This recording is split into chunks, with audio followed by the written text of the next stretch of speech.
Qu'est-ce que nous voulons? La justice climatique. Qu'est-ce que nous voulons? La justice climatique. À l'initiative de l'association Jeunes Volontaires pour l'Environnement du Mali, JVE Mali, une dizaine d'associations de la société civile ont organisé ce samedi 16 septembre une marche symbolique contre les énergies fossiles. À l'issue de la manifestation, les doléances de la société civile malienne ont été remises aux autorités nationales. JVE Mali, à travers la voix de la société civile et représentante par plusieurs associations, ONG, plateformes, mettons entre vos mains, Monsieur le Directeur Général, les 6 recommandations de la société civile qui sont les suivantes.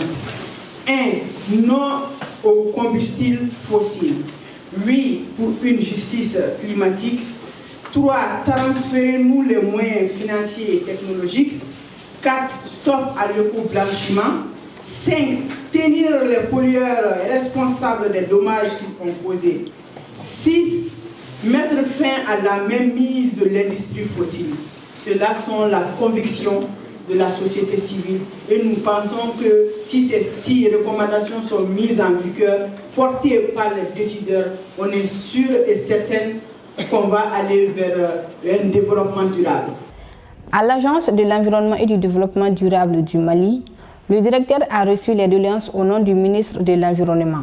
Selon lui, la vision environnementale des autorités est la même que celle des organisations de la société civile. Mieux, ces doléances seront portées à Dubaï, à la COP 28. C'est pour vous transmettre le message de Monsieur le ministre de l'Environnement, de l'Assainissement et du Développement durable.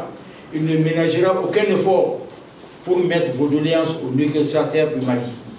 Comme vous le saviez, les négociations, c'est d'une très grande complexité. Le Mali s'insère dans les groupes de négociation. Le Mali fait partie de 3 grands groupes. Nous faisons partie des groupes, les pays les moins avancés. Nous faisons partie du groupe Afrique et nous faisons partie du groupe des 77 plus la Chine.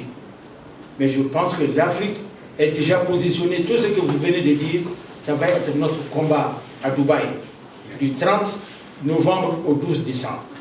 Nous avons notre position qui se trouve être la mobilisation des ressources pour doubler le financement. On s'est rendu compte que les pays développés, ce sont les plus grands pollueurs. C'est eux qui sont responsables. Et les dons qu'on nous donne, ce n'est pas des dons, c'est une sorte de dommages et intérêts. Et pour la première fois dans les négociations à Sharm el-Sheikh, je pense que les questions de dommages et intérêts ont été posées. C'était une grande première pour faire en sorte qu'on puisse doubler le financement pour les pays les moins avancés, pour les pays les plus vulnérables. Ça, c'est nous, les négociateurs africains, les pays les moins avancés, nous ferons en sorte que ça puisse être traduit dans les accords qui vont sortir.